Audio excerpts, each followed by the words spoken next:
What's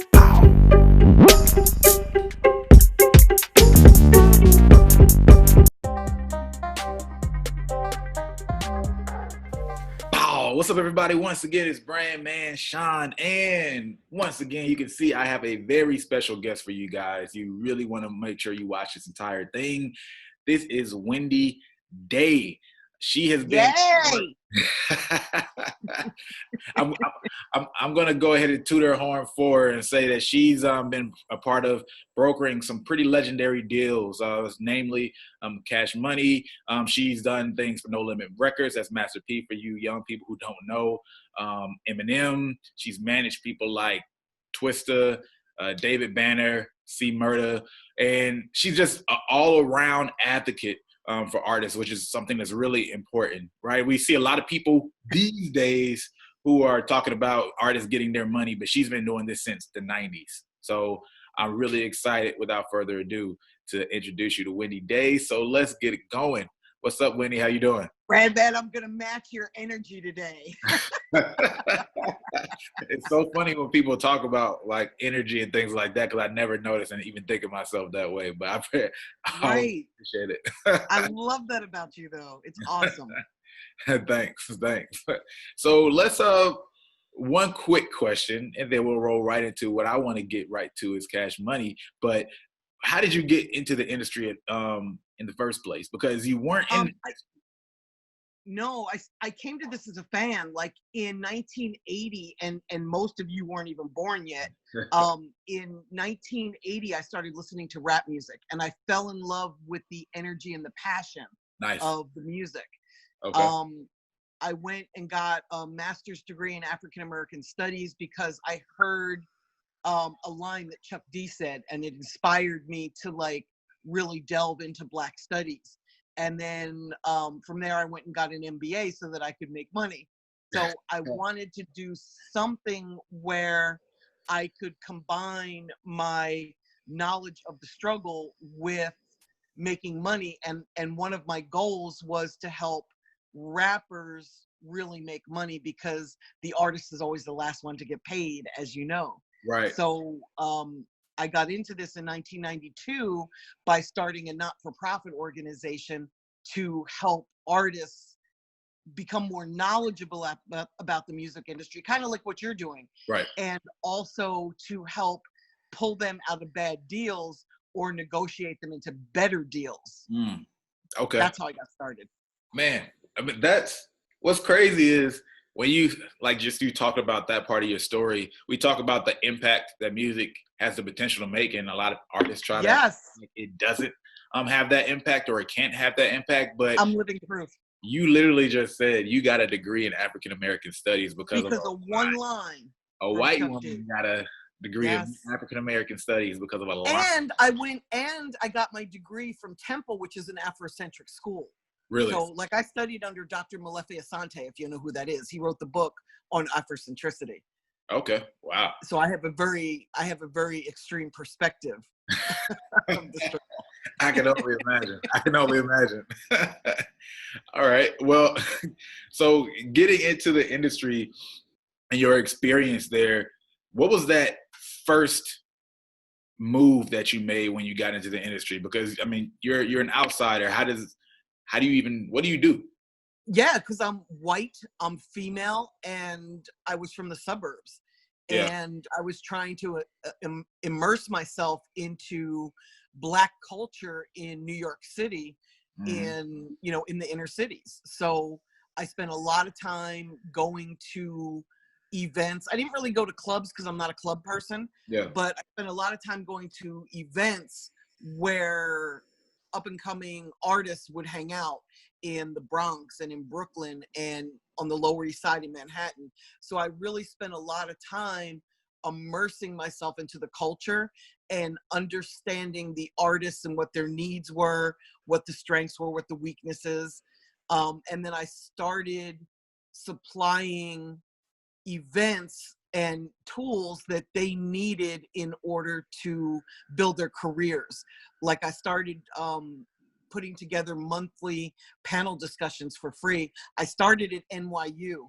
And then when we grew out of the classroom space out of that size, I moved them to ASCAP in New York, which had a bigger, like a bigger, I don't want to say it was a convention room, but it held like 300 people. So I was able to grow to a bigger size. And I did that once a month. And then also once a month, I put together cypher sessions, and I would go to the bigger producers that I was meeting and asking them to supply like an hour-long beat tape or a 2-hour-long beat tape so that up-and-coming rappers could rap over their instrumentals. And they were new beats. They weren't like instrumentals that were already out.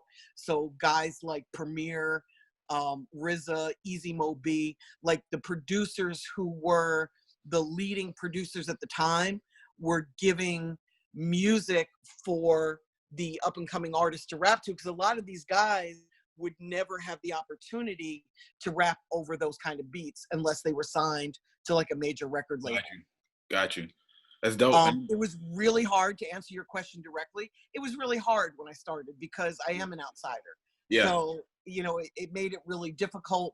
A lot of people in the industry thought that I was just there to either take advantage of artists or to fuck or whatever. Can I swear? Yeah, go ahead. Okay. So they thought that I had ulterior motives, but with time came proof that that's not what I was there for. Yeah. I mean, I think one thing that you did say, though, is something that's still true for a lot of people's entryway into the game, especially on the business side, but just events, throwing some sort of events and educating and becoming a part of the community first, and then figuring out where you fit in from there. That's still a common thread that. Yes. Plus I came from a position of service. Like I was really, and still am, 28 years later, really trying to help people. Yeah. Like I was finding out what their needs were that weren't being met, and then supplying those needs for free. So like everything that I did was free. I made sure that the artists didn't have to pay for the knowledge. They didn't have to pay to come and rap at the cypher sessions. Yeah. And it also brought together unity amongst artists, because in New York is made up of 5 boroughs, right? Plus New Jersey. So it created an opportunity from artists all over the city. And I did it in Manhattan on 48th Street, which is very like centrally located.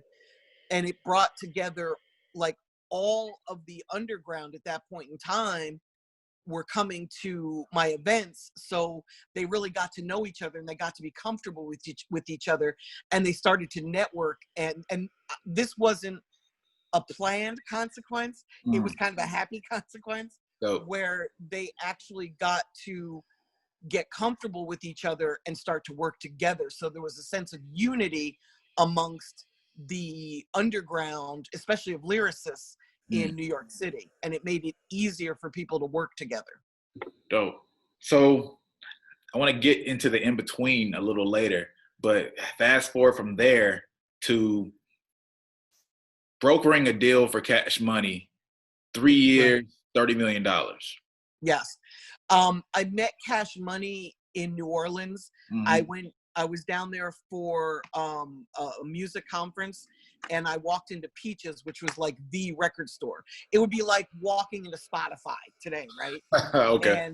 And I looked at all the music that they had from underground artists, because that was my passion. And when I flipped a couple of them over, I noticed the Cash Money logo.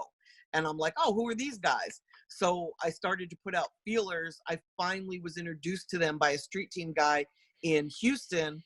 And I realized they had put out 31 releases over a 6-year period. They just didn't really work them to go beyond just New Orleans. So when I met them, that's what I did. I extended their fan base. I brought them through the Midwest, through the Mid-South. And when they hit a larger area, they just naturally sold more CDs, because back then CDs were the litmus test. They were the Instagram followers, if you will. They were the proof of concept. Did you you know. do So touring? How did you expand their fan base? Did you just set up tours for them through originally?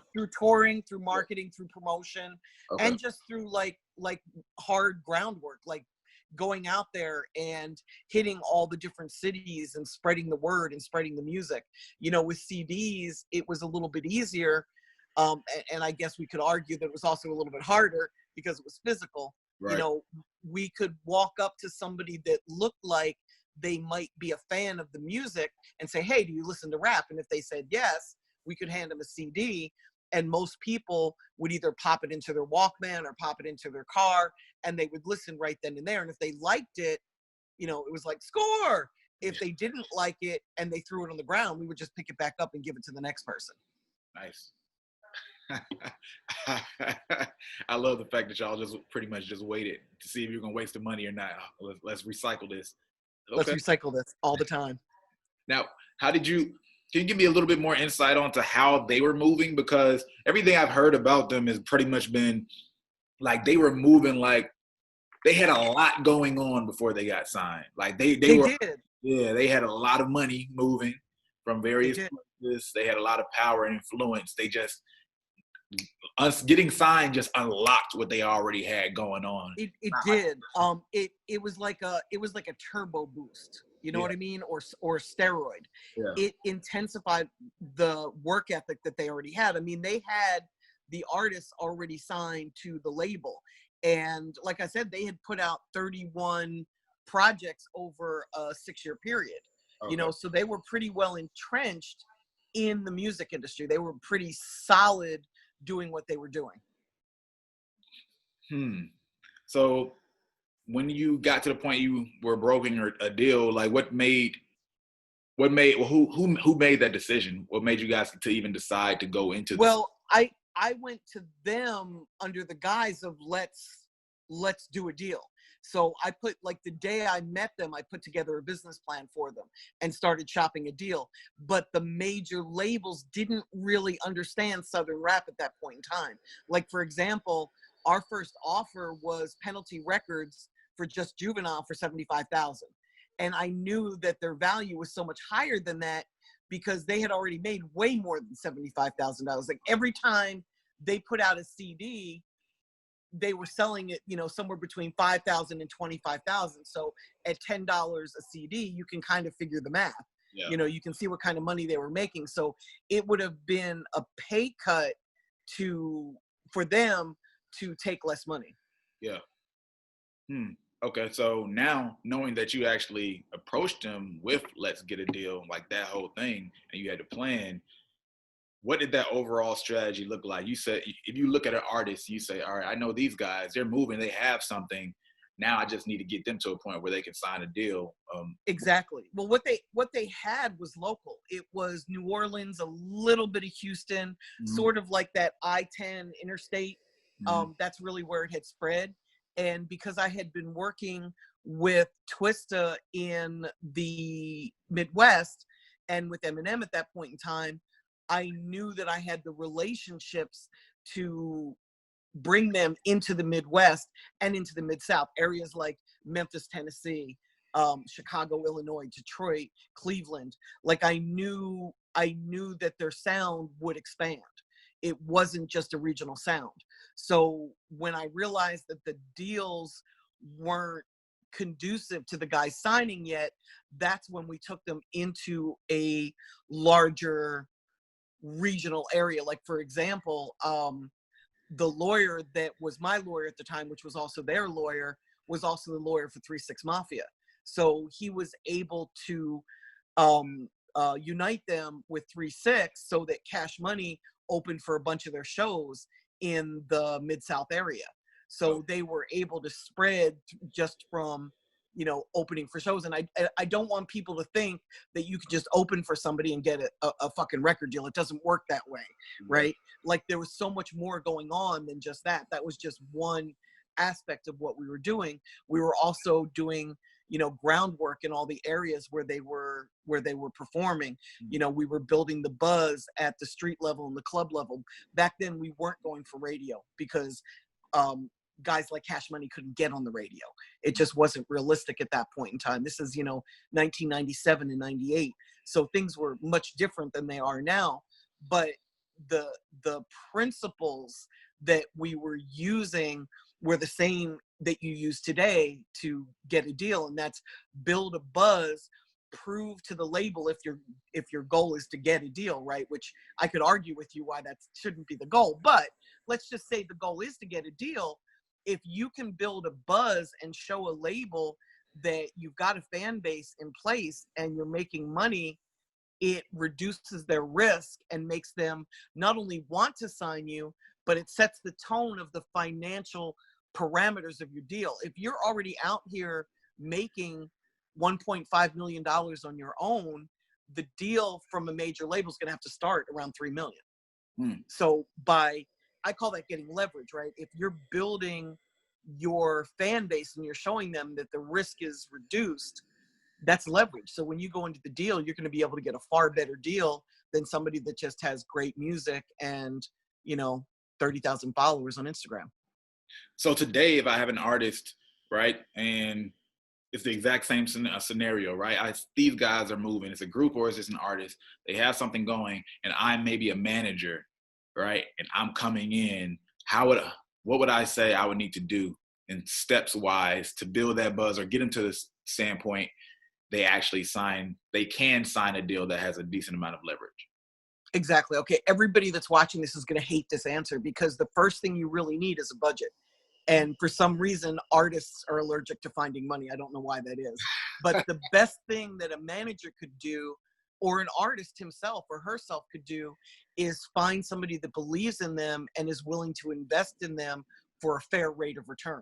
Meaning, if you can find an investor that's either going to lend you the money to market and promote, or they're going to want to own a percentage of your company that's small enough that it makes it worthwhile, then you can utilize that funding to blow up not only on the internet but in the real world. What my clients do is we work like, I call it a 5-hour driving radius. It's usually like a 3 to 4 state area. Yep. But it's an area where they can easily access and drive to different cities and towns in the area and market and promote their music. And we do it old school and we do it new school. We get out there and shake hands and kiss babies and take pictures. And we also do digital marketing where, we're advertising, we're doing Facebook ads, we're doing Google ads, we're boosting the followers on Instagram through engagement. I mean, real followers. I don't mean, this bullshit, get 1 million followers for $19.99. I mean, the real engaging with potential fans and putting out music that's amazing and creating great visuals and videos for the songs that make people want to share your music with their friends. And that's always the goal. If you start with a great budget and you start with music that's marketable, there's no reason why you can't do this yourself. And the great thing is that as you do this and you realize that you're developing a fan base and you start to get paid for shows, you start making $1,000, $1,500, $2,500, your music's starting to grow in that regional area that we just talked about. You may find that you don't even need a label. You may be able to do this on yourself, like Chance the Rapper, like Frank Ocean, like Little Donald, like the folks that are out here doing this now independently that realize that they don't need a record label. So I think that part about the 5-hour radius, that thing is strong. I've heard people use 6 hours, but a lot of artists, especially in this internet age, they get followings that are across the world, right? And then there's no way to double down and create an intimate fan base relationship because you can't. You don't have the money. And I see a lot of people finding doing that with you and the artists that you work with in that 5-hour radius. You said you guys do old school and new school. What is old? We hang posters. We hang posters. We give out postcards that have all the links. They'll have the Spotify code, the QR code. We give out business cards that have all of the different platforms. One of my philosophies is I don't want to force a potential new fan to come to me. I want to meet them where they go. So if they prefer SoundCloud, I want my music on SoundCloud. If they prefer Instagram, I want my shit on Instagram. If they're a Facebook person, I want my shit on Facebook.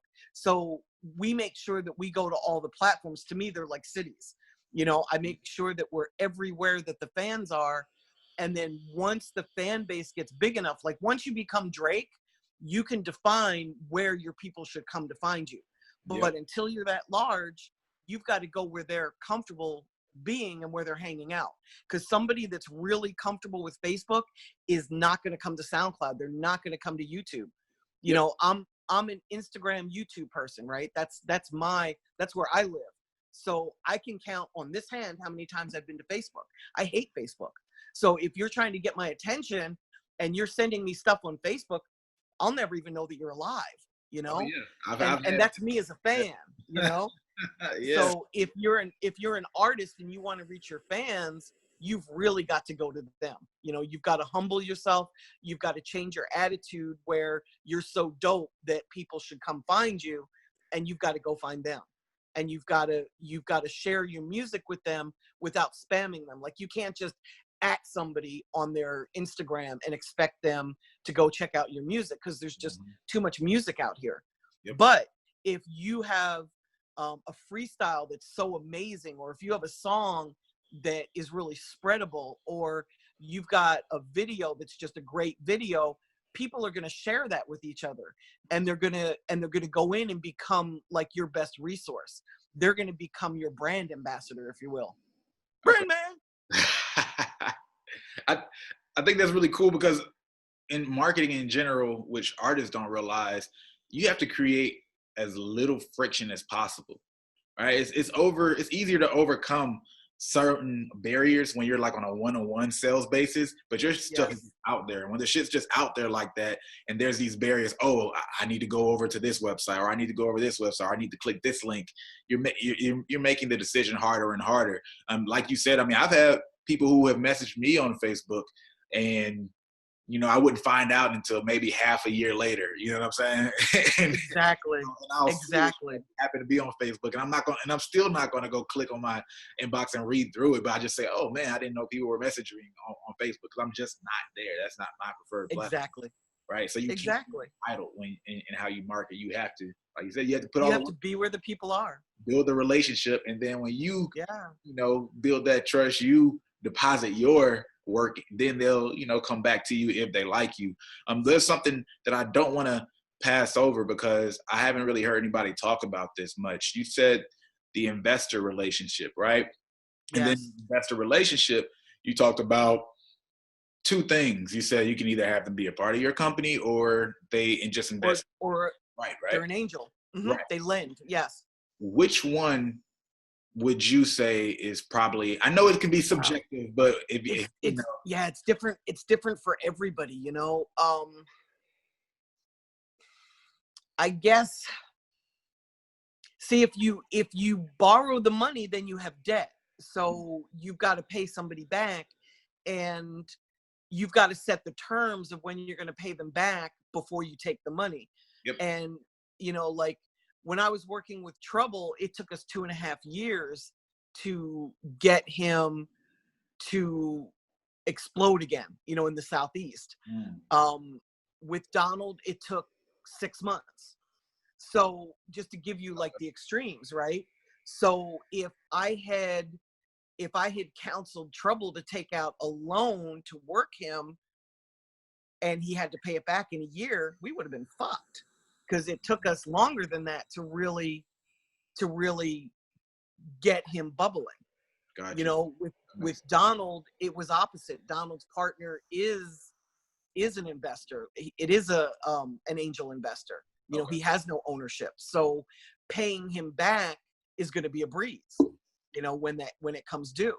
Nice. So it's very hard to predict. Also, you gotta understand that what the investor wants is kind of dictates this too, right? Like, we can sit here and talk all day about the kind of investor you want, but if you go out there and you find that the reality is that the people that are willing to give you money want 50% ownership of your project or even of your company, you know, that's a decision you have to make individually. Like, is that too much? Is that just enough? Is that too little? Right. You know, you don't get what's fair.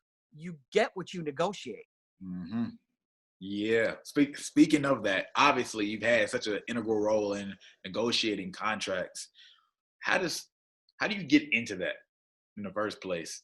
Like having that. I got into it because I had seen so many bad contracts. Like I had seen so much fuckery on paper that I started to recognize what wasn't good for artists. So I was able to sit in meetings with labels and ask for the opposite of things, of areas where I saw artists getting screwed. That's how I got into negotiating contracts. How would somebody do this that just woke up today and says, I want to be in the music industry? The best thing you could do is take some law classes so that you can understand, what's fair and acceptable in a contract.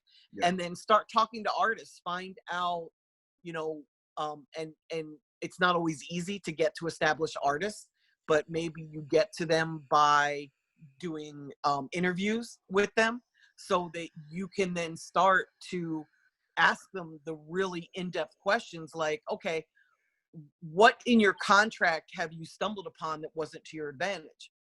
Oh, well, in my contract, it says that they have to recoup 100% before I see any money. So I've been broke for a year and a half. Okay, well, then that tells you that in the contract that you negotiate, you want to make sure that you get your artist some of the money, like maybe only 80% of the money is getting recouped from, so that 20% is feeding through to the artist. I don't know that that's the solution, because every situation is different, but that to me would be the obvious way to learn how to negotiate, by finding out weak spots in other people's deals.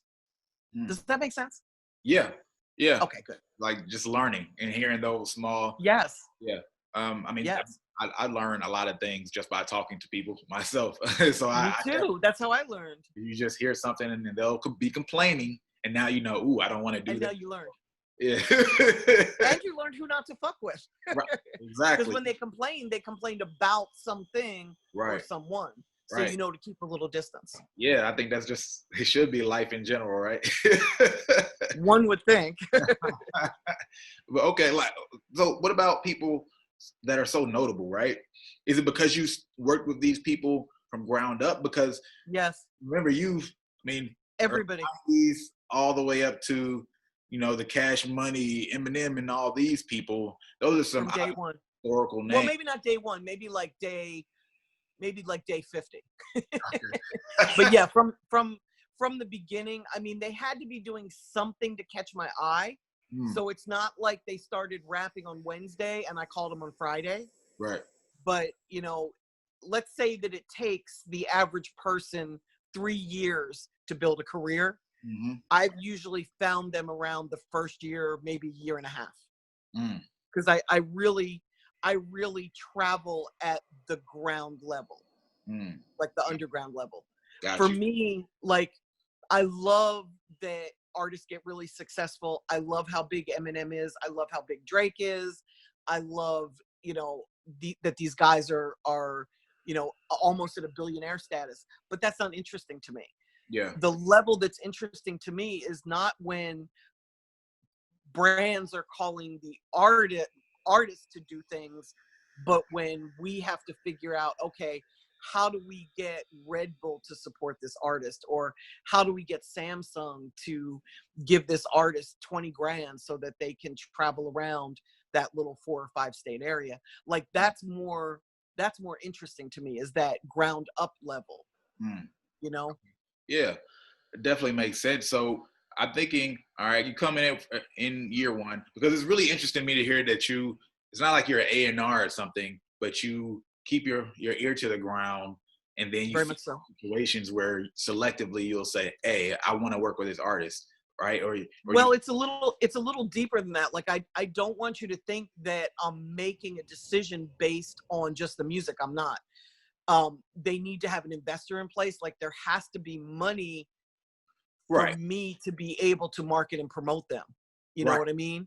yeah, Also, I don't work for free anymore. I'm 28 years in the music, 27 years in the music industry. I'm yeah, not free. I'm very, very expensive, yeah, you know, because my track record speaks for itself.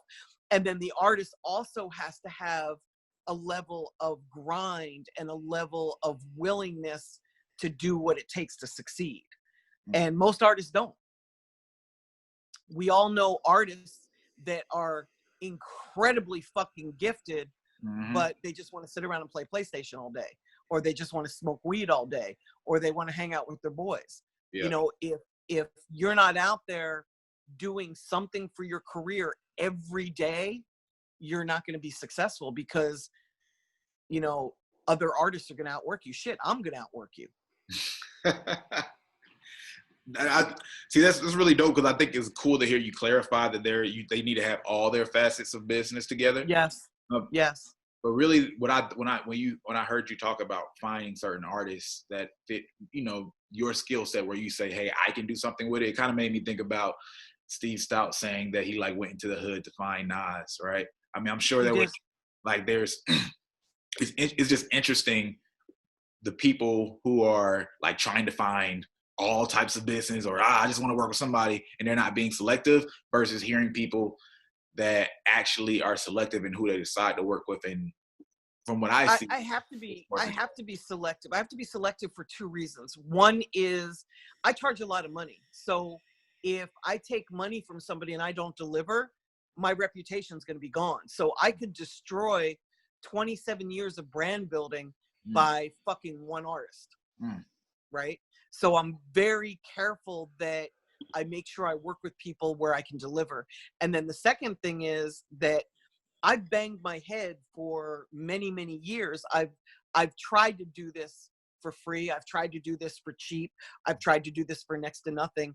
And I've learned from failing because I can't do this for free or for cheap. So I need to have the money to do the minimal level of marketing and promotion.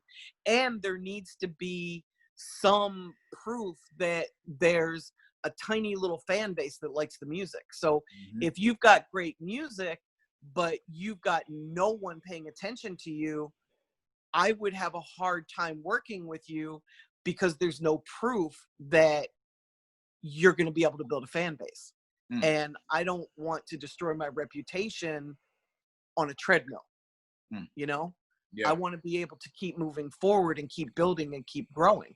You know, I'm in the process of building an incubator. So my brand really matters to me. You know, the money is secondary. The money's going to come. But if I'm able to build success and do what I love, that's what builds my brand. Got you. Dope. Brandman. Brandman? Well, what type of incubator? I hadn't heard that. What type of incubator are you trying to build? I'm trying to build a company for artists that have money, but they don't have enough money. Like it really takes about $150,000 to do this properly. That's like the starting level, right? But there's artists out here that have 50,000 or 75,000, or they have found an investor that's willing to put up some of the money, but they don't have all of the money. So I'm trying to help that niche market, like the guys, because what's happening out here now is guys that have some money are giving it to people that can't deliver. So they're losing their 50 grand or they're losing their 75.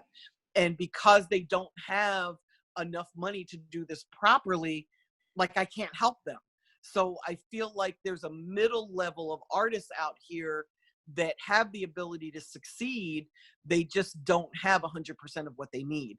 So I'm trying to build a company that will, like a safe space for them, that will support them and teach them and encourage them and show them how to do this properly for their limited funds, meaning the incubator is going to supplement the money and give them what they need to succeed.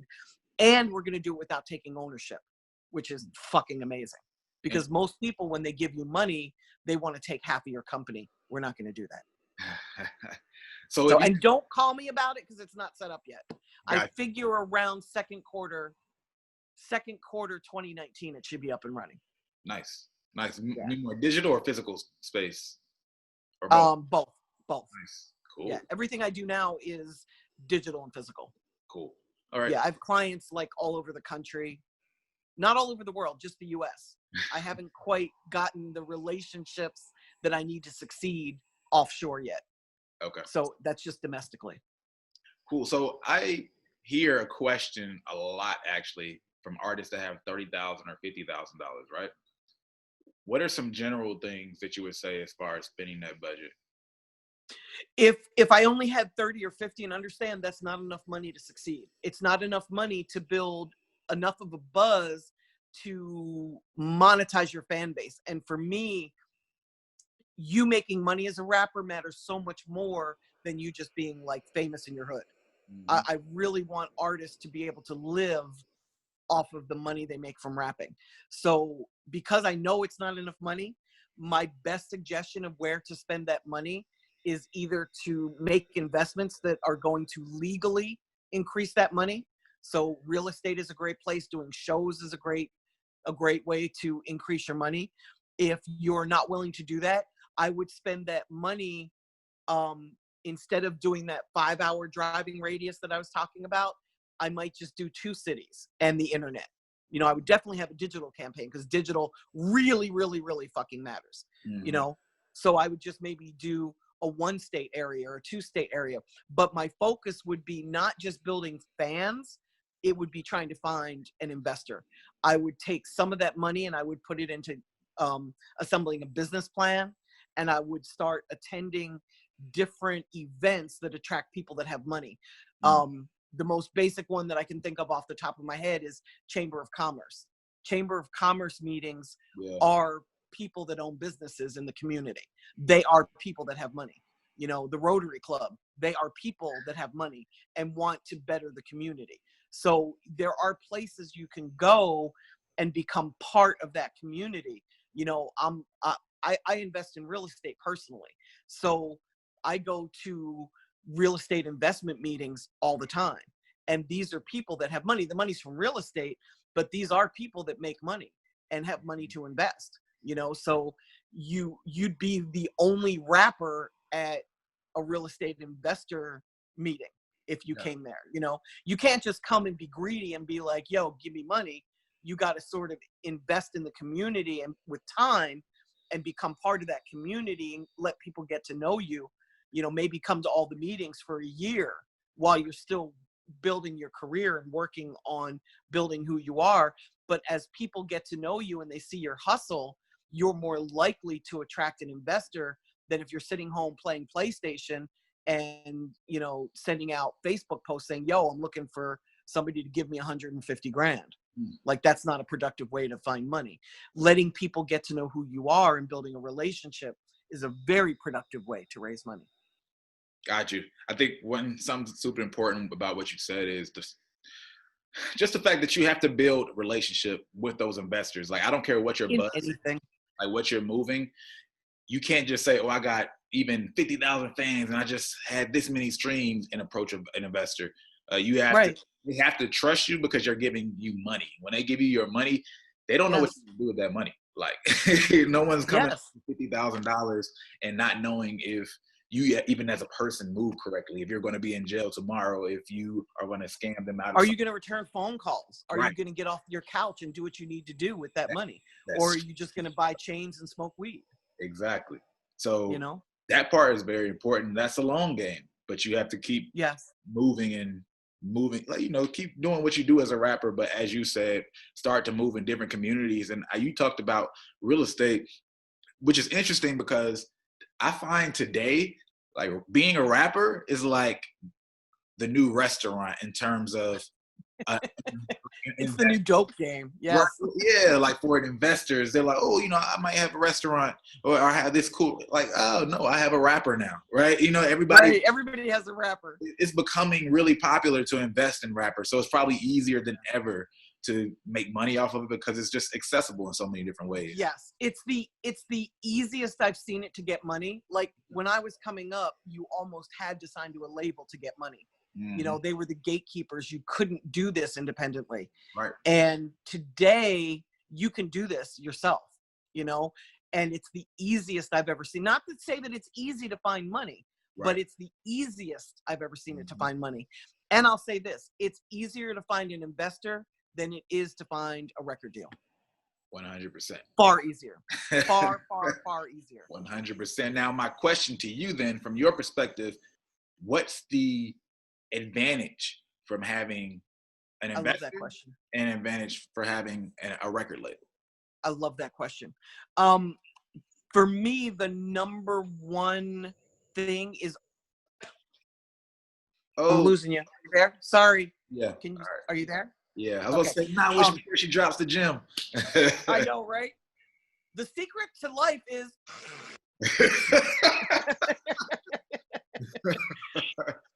But the difference is that ownership. The ownership is the number one most important thing. Because with the ownership, that means you're going to make the lion's share of the money and you're going to have the control.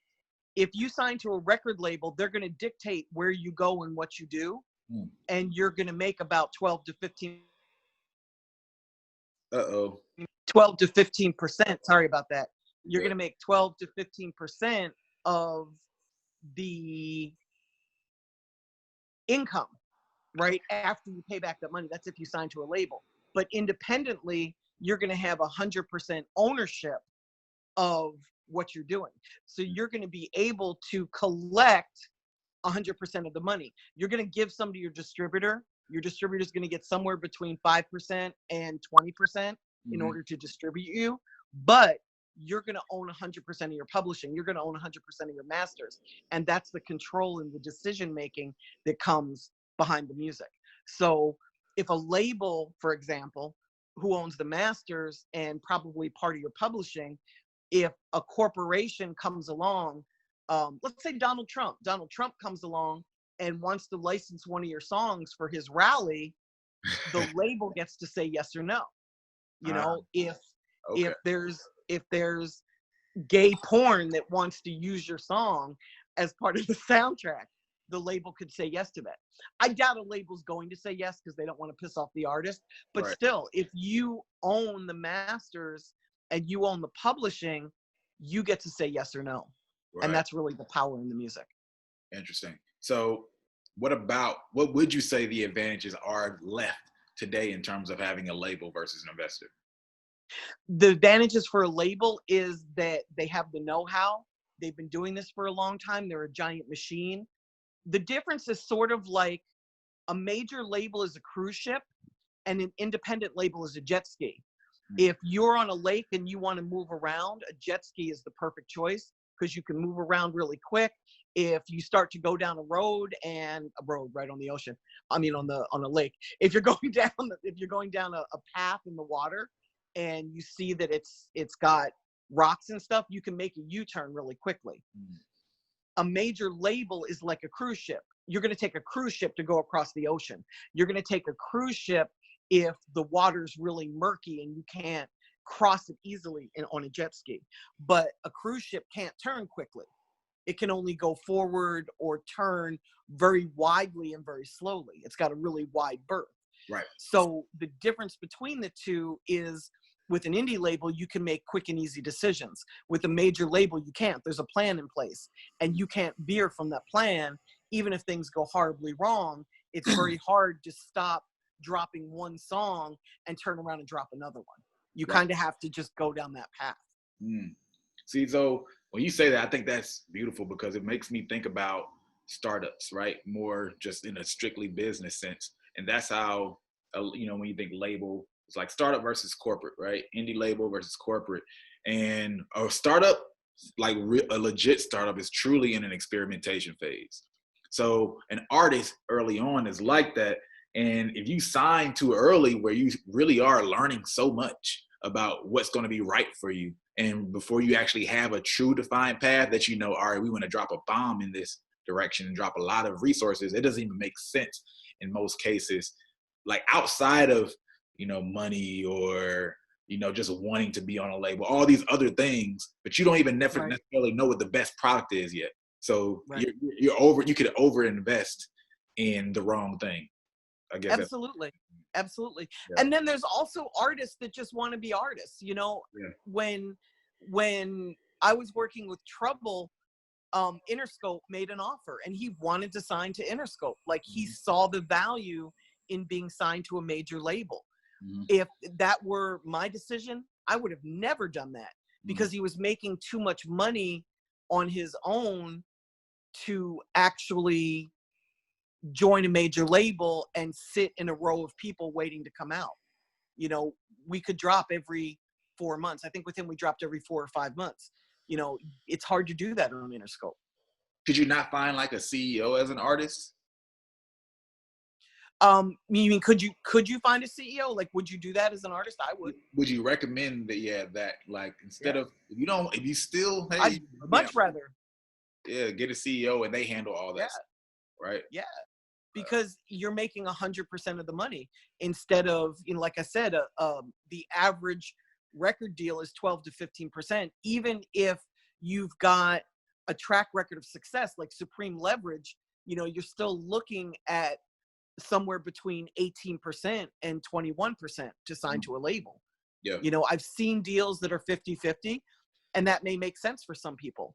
But for me, because I have the access and I have the knowledge and the relationships, it just makes sense to keep everything 100%.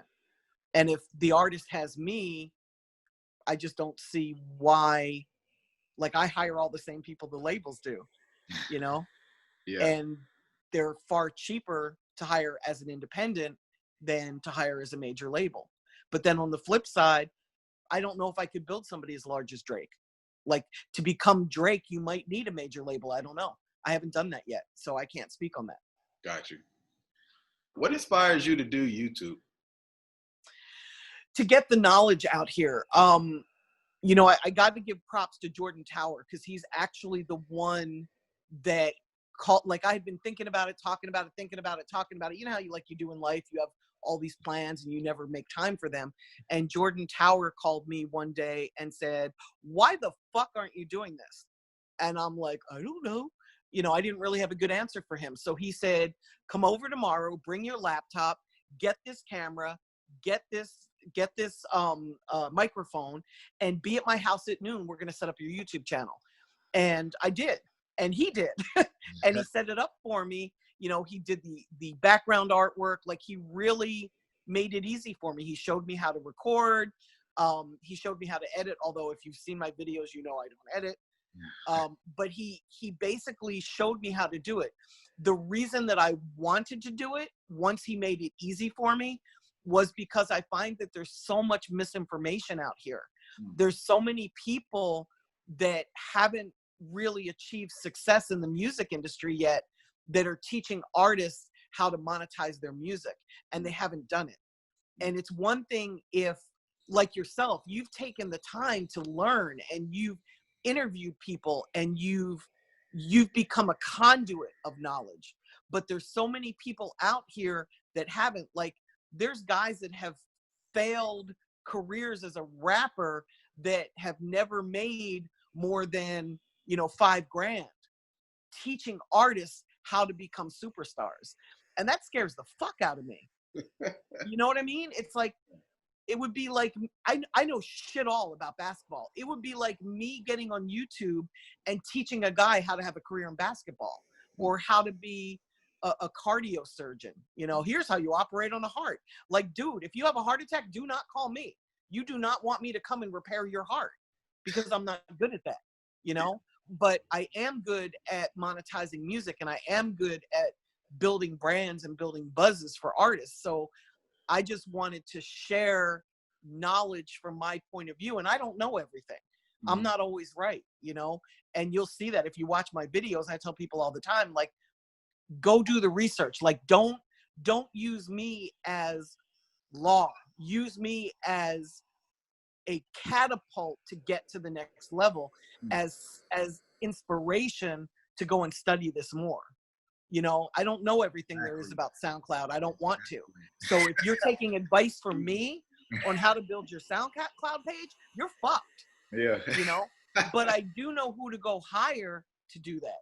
I do know who's legitimate. I do know, you know, where to turn to read books on SoundCloud. I do know, you know, what to do to get the knowledge and get the information. Right. I think that's really important because people don't realize, especially in like the music business, there's no set structure. Like there's structures in place, but there's no true one path to success. And there's many.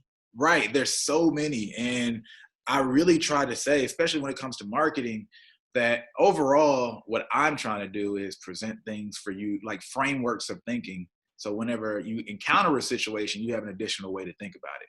Because there's no one path I can tell you this is going to work. But if I can give you different ways of analyzing a situation, when you're in your particular situation, you can say, you're going to make it work. Yeah, does this thing he said, no, this doesn't make sense this time. But this other thing, that's what I want people to do. I'm not really, that's why I try to find people like you who are super valuable. Once again, I appreciate what you do as a whole. I'm so happy to do this. And the reality is, like, most artists out there can't afford to hire me.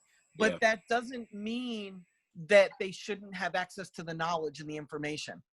And that's really what keeps me going. You know, I'm going to start doing my videos. I took a year off from the videos because I found that people were asking me the same questions over and over and over and over, as I'm sure, you know, like they'll watch a video about how to get a record deal and then they'll email me, how do I get a record deal? And it's like, are you serious? So I took a year off just to kind of like, you know, first of all, to make money for myself and to sort of like regroup and figure out, okay, what other topics can I delve into that are really important? So I've been making a list over the past few months of what people want to know. And I've done the research on who to go to get that knowledge if it's something that I don't know, you know, a lot about, if I don't know it intimately. I've also discovered in this industry that there's a lot of fuckery that goes on in this industry. There's a lot of sharks and snakes and people that say they can deliver but can't deliver. And I don't know whether they do that purposely to hit a lick or whether they're doing that because they're inept. I don't know. But the bottom line is there's a lot of people out here that are taking money from other people and not delivering.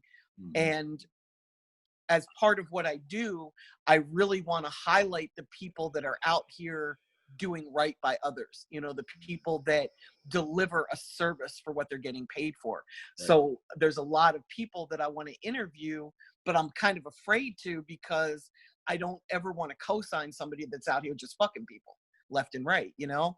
So I've also taken this year to get to know a lot of the other players that aren't on my team and people that I don't hire but are worthy of being hired.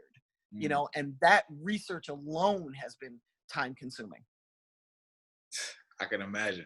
A lot of people wouldn't put energy into doing that. Like, but that's value. But you got to. This whole you know what I mean? You got to. I really see how much you value your brand and you understand the long. Oh my God, yes. As everybody should. Like, the money comes and goes. The brand does not. Once you fuck your brand, you know. Take heed to that, people. Take heed to that.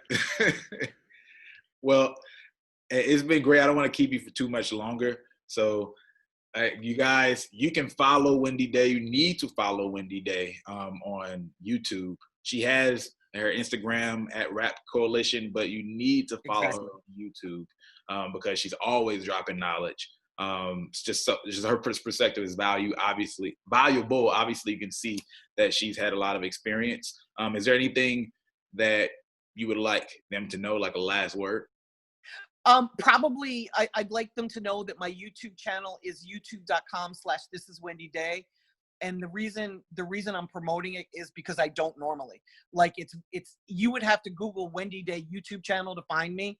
It would be very hard for you to go to my Instagram and watch my feed and say, oh, well, she'll talk about it eventually. I won't. No. I'm not big on self-promotion. That's not what I use my Instagram page for. I don't promote on Instagram. My Instagram page is more about dropping knowledge and like sharing who I am with my circle of friends, you know, so that people see, you know, what me and my husband Tony are doing, you know, what I'm doing with my dog Gangster. You know, it's more of the awesome. personal side of me as well as the business side. Right. You know, I don't get real promotion-y with it. Got it. Awesome. Well, you heard it from her. YouTube.com/This Is Wendy Day. I'll put that in the description below. I love that. I really love what you're doing. Thank you for doing this. I know that you don't make money doing this because I don't make money doing this. You know what I mean? You're doing this because you love it. Yeah. And I love what you're doing. Like when you reached out and said, could I interview you? I think I said yes within 3 seconds. Like I hit you back so fast. I was like, fuck yes. Like whatever I can do to help you, let me know. Because I would love to. So I really appreciate that. I appreciate you. Thanks for doing this. Awesome. Hey, well, once again, everybody, hey, as always, make any comments, what you think is interesting. Just share all that stuff in the comments below. Other than that, if you like this video, go ahead, hit that like button. If you like it, you might as well share it. And if you're not, subscribe. You know what subscribe, to do. For real. Hit that little bell. And don't forget to troll because we all fucking love that. Hit that subscribe button.